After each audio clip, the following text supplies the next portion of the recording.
cone. Do you think everyone should be eating corn? No, not everyone has to like it to be the best. Yeah. Everyone just has to try it. Have a bite.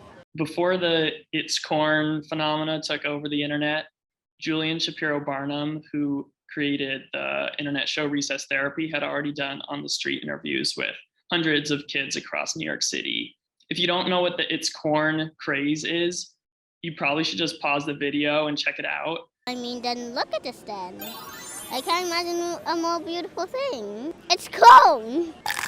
The video went viral. There are over 5 million views. I got the chance to sit down with Julian and talk to him about how he talks to kids and what he thinks adults could learn about how to meet them where they're at. What originally inspired Recess Therapy? So I'd been doing on the street content for a couple of years by the time I started Recess Therapy. I was really interested in the idea of like talking to real people. I felt like during 2020 we were being inundated with like talk shows and interviews with like celebrities and how celebrities were doing. I didn't really care. And so in 2020, I started doing a ton of on the street interview stuff with Nat, actually.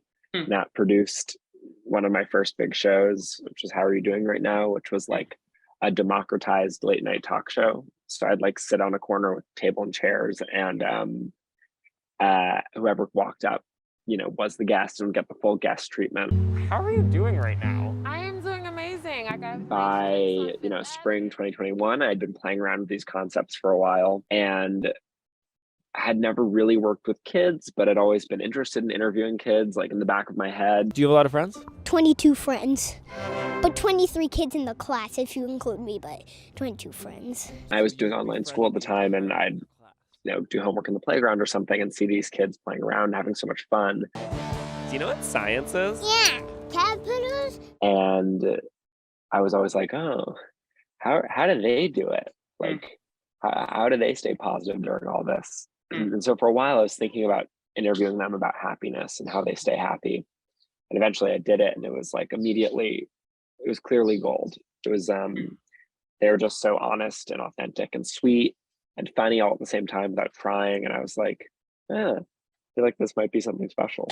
What is it about how kids see the world that's so fun and joyous?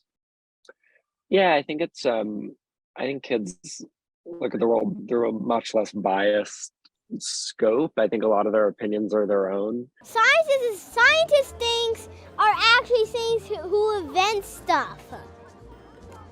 Okay. I hate saying that they don't have a filter, because they do. It's just their filter. You know, like they're not holding back about their own thoughts. They're not trying to say the right thing, at least until they're like 7. They're really, I feel like the interviews are laced with such like honesty. And I think you don't really see that in adults and older kids.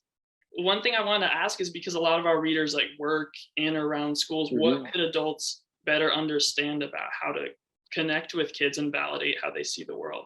I think what adults can do is just validate the way they see the world, and like give them the space to feel the full expanse of their emotions. I think it's, or, you know, let them tire themselves out. Like, I think a lot of times adults try to make kids fit into the box or the you know, mode that they are in. And so often I find that they flourish and have so much more fun when they're given their own space to kind of run on their own energy. What, do you think kids should curse? No, of course not. Why? We're 8, we're 10, we're 11. Doesn't matter what age you are, you have to at least be 40. Also, I feel like a lot of adults don't give kids the ability to have like a full, true conversation. Like, so often I'm told that, you know, people like that I don't baby the kids and that I don't like talk down to them. And I think that really does wonders. It's a very simple thing that one can do, but I think it really just like, I think it empowers kids to open up and grow and test ideas. I've wanted to ask like how you find people to interview. Like, do you show up at a park and kind of ask around? Yeah, I mean, my team and I, we show up and we really don't discriminate. Like, kind of anyone who walks by, we offer the opportunity for an interview. we found that casting the widest net possible is the best strategy, because so often the kid that I think might be too shy, or the kid that I think looks perfect and is super boisterous, is not the one who's going to, I have no perception of it. Like, so often the really quiet kid is the one who has the most to say.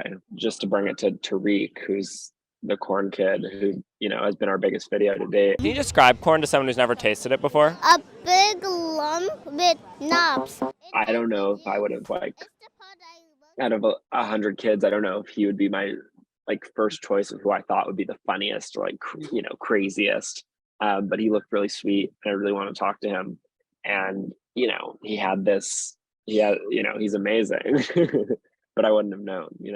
When you made that video, you must have known it was pretty great, but did you expect it to go viral like it did? Oh God, I couldn't have known. I loved it. It was a great video, but I love so many of the videos that we make. But this one has bewitched the world in such a special way.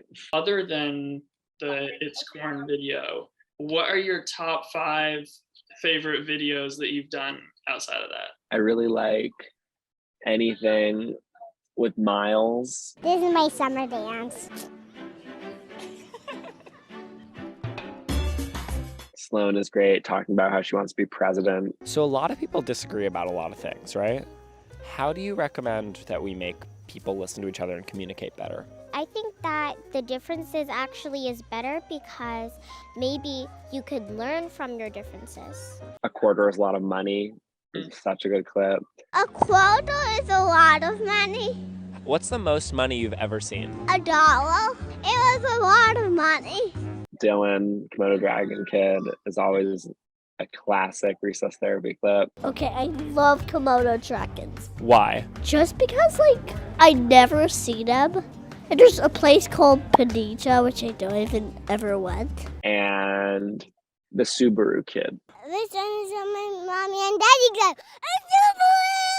A Subaru! yeah! And then last is just, what's next? Where do you go from here? I'm a comedian, actor, and I'm hoping to have careers in those fields as well. But right now, I'm just really focusing on this show and making fun content and having great conversations and kind of letting the kids show me what I should do next. But yeah, hopefully recess therapy will be around for a little bit longer, because it's been so much fun. I think people like it so much. Great talking with you, Julian. Thanks for making time. Lovely talking to you.